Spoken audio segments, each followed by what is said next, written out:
I'm a sports nutritionist and pro Muay Thai fighter with 28 fights. And I'm going to show you exactly how I cut weight. This means I've fought more than your nutritionist and I've studied more than your trainer. And that's not to brag, but I want you to understand that I'm not just another nutritionist or PT spouting stuff that they've read in a book. And equally, I'm not just another fighter telling you what worked for them using old school methods with really no understanding of how or why it actually works. In this video, I'll show you my 3-phase weight cut system that I use to cut weight myself and with my clients to lose up to 5 to 10% of their body weight in just 5 days. This protocol is ideally for a day before weigh-in, but if you have like a 12+ hour recovery window, maybe you weigh in 6 a.m. and you fight 6 p.m. or afterwards, then you could use this protocol as well, as long as you're dialed in with the refuel and recovery after the weigh-in, which I'll cover in another video. I'll show you how to manipulate your body water, carbohydrate stores, and gut contents so you can lose multiple kilograms before you've even started sweating on the final day. I'll tell you exactly what foods to eat, and I'll give you a simple mental framework you can follow to take the stress out of cutting weight and make it, I won't say easy because cutting weight is never easy, but probably a million times easier than any weight cuts you've ever done before, and much easier than your opponent who's probably suffering through unnecessarily. Combat sports are dangerous enough as it is. I don't want you getting knocked out in round 1 because you haven't rehydrated or recovered properly after the weigh-in. So keep watching and I'll show you how to do it the right way. And I actually created a free calculator for you guys where you just plug in your body weight and it will lay out step by step exactly what your fight week diet should look like. So click the link in the description below to get your free weight cut planner. Let's dive right in. So it's a 3-phase system. You've got phase A, phase B, and phase C, and they're each targeting weight loss from different areas of the body. So phase A begins 4 to 5 days out from the weigh-in. And the goal of this phase is just to reduce your glycogen, which is just you eat carbs, they get stored in your muscles and in your liver. That's called glycogen. This is to reduce that because every 1 gram of carbs you store has a gram weight. That has a weight to it. But for each 1 gram of carbs you store, that also holds into about 3 grams of water as well. So that's why if you do like a keto or a low carb diet, in the first week, you'll lose loads of weight. Most of that weight isn't fat loss. It's actually your carb stores being depleted and that bound water to them being flushed out as well. So we're using that principle to lose weight. So you're going to aim for under 50 grams of carbs a day during this phase A. That means basically eating things like meat, fish, eggs, sources of protein and fat, with vegetables to help bulk out the diet. In terms of fluid intake, you might have heard of water loading. It's probably out of all the fight week strategies, the one I'm most flexible on. And what I'll personally do with my clients is rather than use the full 100 ml per kilogram target that people often use, I'll give them a range of 50 ml to 100 ml per kilogram. So for a 70 kilogram fighter, that would be 3.5 liters to 7 liters. And I'll say, look, just pick somewhere that's practical and convenient for you within that range and try to keep it relatively consistent across the days of water loading. That way you're not having to do like a full 7 liters per day, working in your job as well and having to go for a piss every 20 minutes, which might even get you fired in some jobs. The main purpose is to make sure you're not dehydrated or restricting water any earlier than the final day before the weigh-ins. So regarding fluid intake, at this stage, just have your normal amount or somewhere within that 50 to 100 ml per kilogram range. And all fluid counts towards that. And just a quick note on the length of this. Normally I will do 4 to 5 days. However, if someone is doing a larger cut, like a 9 or 10% cut, then you can extend this out from 4 to 5 days to 4 to 6 or 4 to 7 days out from the weigh-in. And basically extending it just means you're probably gonna have to do less of a water cut in the final 24 hours. So you've got the option as well to extend it just to play it safe a little bit. But if you're doing 8% cuts in total or less, then 5 days is plenty. So a very simple example of how this day could look. For breakfast, you could have eggs with any veggies you like. For lunch, you could have a protein source like chicken thigh with any veg that you like. As a pre-training snack, you could have some peanut butter and Nutella. What I like to do is put them in like a cupcake case. You melt them in the microwave for like 10 seconds just to soften them up. Put them in a cupcake case and then you stick that in the fridge or freezer. It hardens up and it's like a bit like a Reese's peanut butter cup, but a fight week friendly version. And then for dinner, again, just the same blueprint of protein source with veggies. So for dinner, that could be a steak, a sirloin steak, for example, with some veggies. And the only difference from your normal diet should be that there's just no carbs, basically. You're not having the rice, pasta, bread, or potatoes that you would normally have as part of a full balanced meal. Then we switch to phase B, 2 to 3 days before the weigh-in. So we're still trying to reduce glycogen, those stored carbs, and your body water as well. When we switch to phase B, we're also trying to reduce your gut content, which is just the amount of partially or undigested food that is in your gut. So that means that we keep the under 50 grams of carbs per day target. We're also going to aim for under 10 grams of fiber per day. Now, the reason we do this is that fiber, we can't fully digest fiber. So when we eat high fiber foods, a large portion of that sits in our stomach and in our gut, our digestive system, as undigested food matter, basically.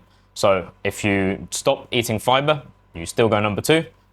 You get rid of that gut residue, but there's no more fiber coming in, so there's no more residue coming in. And that can lose about 0.5 kilogram to 1 kilogram for most people. And that also doesn't mean you have to starve or cut calories super low. or use laxatives or any of those other methods that achieve the same end goal of reducing your gut contents. But if you can do it just by cutting out veggies basically, then that's the path of least suffering, definitely. And we're also going to stop adding salt to our food and consuming electrolytes from this day. So that means under 1,000 milligrams of sodium per day if you want a specific target to aim for. And the purpose of this is that sodium isn't going to necessarily create more weight loss, but it's going to allow your body to release more water. Wherever sodium goes, water tends to follow. So if you have a high sodium diet, you've got a high amount of body water. When you cut the sodium down, your body doesn't hold on to that water as much, and it's going to allow you to basically release more water from the other fight week strategies that we're doing. Now, you might be thinking, James, well, we're trying to reduce water from 4 and 5 days out already, so why not just begin low sodium for 5 days out? It's a good question, and the reason we only begin low sodium in the phase B is because your body can detect sodium levels. So the lower your sodium intake, the more your body is going to retain and hold on to any sodium that does come in. But it takes a little bit of time to notice this, which happens to be about 2 to 3 days. So the first 2 or 3 days that you go on a low sodium diet, you lose plenty of water. And then as your body starts to realize, shit, we're losing loads of water, it holds on to any sodium and you don't really lose any more water. So you sort of maxed out the benefits of the low sodium diet over about 3 days. So there's no need to do it any longer. And the same for low fiber. About 3 days is enough to clear pretty much all of the gut content. So there's no need to extend that for 4 or 5 days. It's not really going to have any additional benefit. And it's just going to mean you have to follow, like, let's be real, not the most exciting or tasty diet for longer than necessary. And the only difference in the food is basically we're cutting out the veg. So we're doing low fiber. So instead of meat, fish, eggs, and veg, we're just doing basically meat, fish, and eggs. And you're also not going to add salt to your foods. Fluid intake is the same, normal, or that 50 to 100 ml per kilogram range I recommended before. And what you'll notice is that because you're reducing the amount of vegetables you consume, your food volume is going down. So normally in a day you might have 2 or 3 kilograms of food. Switching to a low fiber or a low residue diet where you're basically cutting all veggies and sources of fiber out of your diet, because you're also cutting out carbohydrates, means you've basically, a normal meal will have protein, carbs, and veggies, and then some fats may be used to cook or on the side. We're cutting out the carbs and we're cutting out the veggies. So you're basically just left with the protein and fats.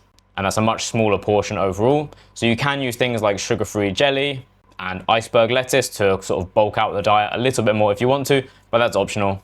And that's totally fine not to include them. In fact, you'll probably see the scale drop a little bit more earlier on if you don't include them, because the total weight of the food will be less. But in terms of the overall weight you will lose across the fight week, it would be the same whether you included sugar-free jelly and iceberg lettuce, or if you didn't. Some people psychologically just like to see the scale drop sooner, and that helps, them feel a little bit confident, I'm getting close to the weight class. Other people are like, no, I know I'm gonna lose in that final 24 hours, I can lose like 5 to 6%, no problem. And so I'll leave it up to personal preference. So the way this day of eating would basically look exactly the same as phase A, except you would just cut out the veggies and you wouldn't be adding salt to your food. So for breakfast, you could have eggs, for lunch, chicken thigh, the same peanut butter and Nutella snack for pre-training or an afternoon snack, and then sirloin steak again for dinner. And then finally, phase C, this is just the 1 day before weigh-in, and this is where a large amount of weight loss is going to happen. Not only are we going to begin the water restriction, continue the other strategies that we've been using, add in low food weight, but you're also going to do the active or passive sweating to lose any remaining weight. And as a quick tangent, active sweating is basically anything done via exercise. So if you whack the sauna suit on and do some jogging or something like that, that is active sweating, exercise induced. And passive is something like the hot bath, the portable sauna, the dry gym sauna, things like that, where you're not actually moving. It's an outside source of heat that's making you sweat. And I like using a combination of both, generally beginning with active sweating, doing some light exercise in extra layers or a sauna suit, and then moving into the bath or the sauna once the sweat is going. Because if you only did it through exercise, it would be quite tiring. And so a combination of both, I think, works well. In terms of the targets, you're still keeping under 50 grams of carbs a day, under 10 grams of fiber, and under 1,000 milligrams of sodium. And then today, depending on your weight, we also want to focus on the food weight. Now, your food weight will naturally be reduced from the low carb and low fiber or low residue diet anyway. So this doesn't necessarily need to be a huge focus. And most fighters intuitively do this anyway, but it's just keeping an eye on the amount of food weight to make sure you're not having like huge portions, like 2 kilograms of food weight for that day, which is going to sit heavy in your stomach, even if you're on a low fiber diet. It's only really in this last 24 hours where it's pretty much just the total weight of the food you consume that matters. So the foods stay exactly the same in phase C as they were in phase B, just meat, fish, and eggs basically, with no added salt to the meals. The difference is the drink, so how much fluid you're going to consume. So if you've not been loading you've at least been consuming a decent amount of fluid, probably at least a couple of liters a day. Now, to lose this final remaining weight, we're going to pull back on the fluid. We're going to start restricting fluid. If you want a personalized number, that could be 15 mil per kilogram you weigh, or generally for most people, that number will sit somewhere around a liter for the day. And because you've been well hydrated up to this point, you're still urinating relatively frequently. So what's going to happen is you're going to keep peeing. So you're losing weight and losing water via urination, but you're not drinking loads of water coming in. That's been reduced. So you end up at a net water deficit basically, and that means a net weight loss from that. And then you use a combination of active and passive sweating that I touched on earlier to lose any remaining weight. Ideally, that would be a maximum of 5%, maybe pushing into 6% if you're experienced with weight cutting, but definitely not more than that to lose via sweating. And in terms of how this day could look, it could be the same as phase B, with eggs, chicken thigh, the peanut butter and Nutella snack, and sirloin steak. Depending on your weight, you could have slightly smaller portions, or you could skip dinner if you're really worried about the weight. The main difference here is that I recommend for my clients adding in a pre-bed / post water cut ice cream, basically. Now, you're probably thinking, wait, we're going low carb, so why are we now having a bunch of sugar before bed at the most critical part of the weight cut? There is method to the madness. So at this stage, once you're doing or have done the water cut, you've pretty much finished your fluid intakes. There's not a load of water coming in. And normally that would be the issue with having carbs, is you'd eat the carbs, the water would come in, and it would stick to those carbs. If you remember, I mentioned at the beginning, every 1 gram of carbs you store holds onto 3 grams of water. That's not normally good in fight week. However, now, if we just had the carbs without the water coming in to stick to it, the amount of carbs in an ice cream is going to be 20, 30 grams.